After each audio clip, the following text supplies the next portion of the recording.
तो भगवान श्री राम राज गद्दी पर व्याप्त हो गए।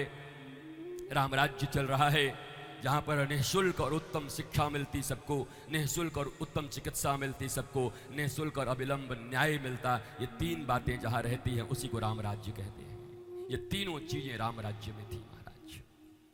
भगवान का सुमधुर मंगल कथा के उपरांत अब ययाति का चरित्र, वसुदेव और देवकी का विवाह हो रहा है मथुरा में। कंस भाई है चचेरा।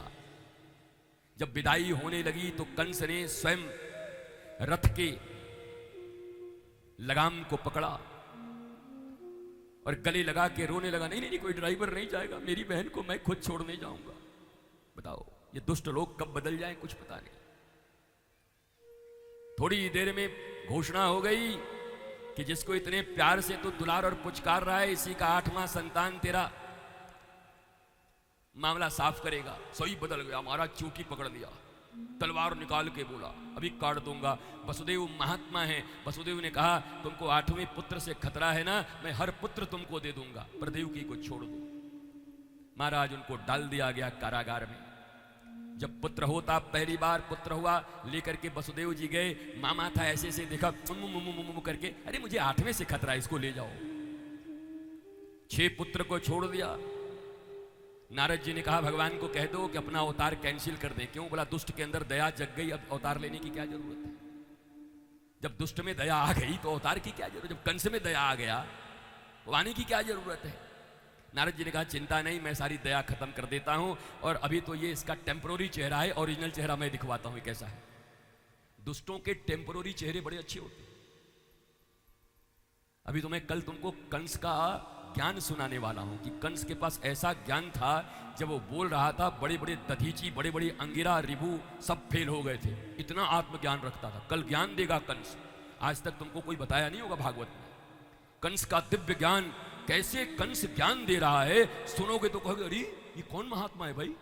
आत्मा न मरती है न कटती है, कोई किसी का शत्रु नहीं होता। अरे हमारे जैसा आदमी ने तो तुरंत शिष्य बन जाए जाकर के, अरे महाराज कंस गुरुदेव। नारद जी ने कहा इनका टेम्पररी चेहरा अलग होता है, ओरिजिनल चेहरा निकालना मुझे आता है दुष्टों का। गए जाकर के कहा भैया क्या तू फंसा हुआ है, तू देवताओं की गिनती जानता नहीं, तू नीचे से गिन रहा है, उनकी ऊपर से शुरू होती है। ऊपर से 1 2 3 4 5 6 7 8, तो ये 7वां होगा, ऐसे करो 6ठा होगा, ऐसे 5वां होगा। उसका चक्कर माथा घूम गया। बोला सबको लाओ महाराज अभी मारूंगा। पता नहीं कौन 8वां है कौन 7वां है, सबको मार दिया। भगवान ने कहा अब अवतार लेंगे। सप्तम गर्भ में कौन आए? भगवान संकर्षण आए। ये दुनिया का पहला, जिसको तुम लोग आजकल कहते हो टेस्ट ट्यूब बेबी, जिस तरीके से तुम बात करते हो, या दूसरे गर्भ से निकाल के दूसरे गर्भ में पालने की विधि, ये पहली विधि थी भारतीय सनातन संस्कृति में। देवकी के गर्भ से निकालकर भगवान बलराम को रोहिणी के गर्भ में डाला गया, इसीलिए उनका नाम संकर्षण पड़ा। अभी प्लास्टिक सर्जरी भी दिखावेंगे तुमको कल, पहली बार कि प्लास्टिक सर्जरी कैसे होती है, पहली बार कौन किया। ये सारे हमारे धर्म ग्रंथों में भरे पड़े हैं। दिव्याति दिव्य भाव से महाराज जब कंस आया, अष्टम पुत्र का जन्म हुआ,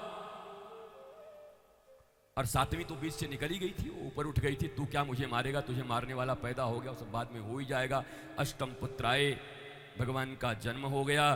पहले तो गदा उदा लेके ही जन्म ले लिए थे छोटे से, बाद में माँ ने कहा ऐसे कोई मानेगा कि तुम मेरे बेटे हो महाराज, छोटे बच्चे बन के आओ। फिर भगवान छोटे बच्चे बन करके आए। भगवान को सूप में उठाया वसुदेव जी ने। भगवान को मस्तक पर जब उठाया तो सारी बेड़ियां खुल गई, ताले खुल गए। यहां भी एक सांकेतिक और सिंबॉलिक चीज है। जब मनुष्य भगवान को मस्तक में रखता है, हृदय में रखता है, तो बेड़ियां टूट जाती हैं, और जब माया को मस्तक पर रखता है तो बेड़ियां फिर से जकड़ जाती हैं। जब गोकुल से लेकर के आएंगे उस कन्या को माया रूपी, तो फिर से बेड़ियां पड़ जाएंगी। पर जब परमात्मा मस्तक पर होता है, तुम्हारे माथे में अगर ठाकुर हो, गुरु हो, तो सारी बेड़ियां खुल जाएंगी। और माथे पर अगर माया हो तो खुली हुई बेड़ियां फिर से लग जाएंगी। यही सिंबॉलिक कथा है इसकी। ले गए यमुना जी में, खूब बाढ़ आया था। बोला यमुना जी में इतना बाढ़ कैसे आ गया अचानक रातों रात? बोला यमुना जी अकेली थोड़ी है, गंगा हैं, अलकनंदा हैं, ताप्ती हैं, रावी हैं, महाराज नर्मदा हैं, सब उनकी सहेलियां हैं। जब उनको पता चला कि भगवान का जन्म हुआ है, आओ आओ तुम लोगों को दर्शन कराऊंगी, तो सब आके वहीं आ गई, तो बाढ़ आ गया। इतनी नदी एक में मिल जाएगी तो बाढ़ नहीं आएगी तो क्या होगा बताओ? सब सहेली लोग आई थी देखने के लिए, भयंकर बाढ़ आ गया।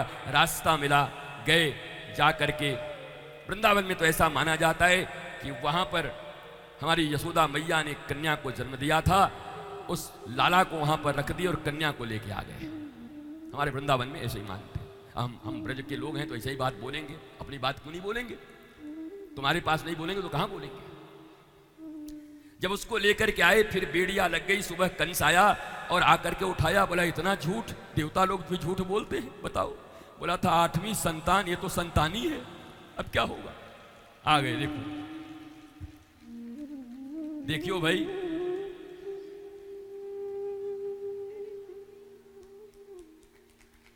लेओ बाल कृष्ण, तू भी बड़ा होकर देखेगा तो तू भी कहेगा कि गजब हो गया भाई, इतने लोगों के भी। इधर लाओगे तो रोने लगेगा, रुक जाओ, घुमाओ उनको इधर उधर, यमुना जी में घुमाते रहो इधर से। महाराज दिव्याति दिव्य भाव से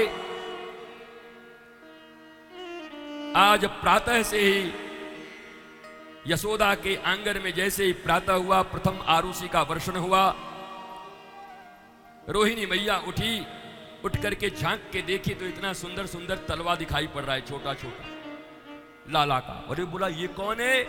थोड़ा और उचकी तो घुटना दिखाई पड़ा, थोड़ा और उठी नितंब दिखाई पड़े, थोड़ी और उठी तो बक्षस्थल दिखाई पड़ा, थोड़ी और ऊपर उठी तो चिबुक दिखाई पड़ा, थोड़ी और ऊपर उठी तो नंदलाल नीलमणि प्रकाशित हो गया। और रोहिणी ने कह दिया, अरे नंद को लाला भयो है, तो नंद को लाल है गयो।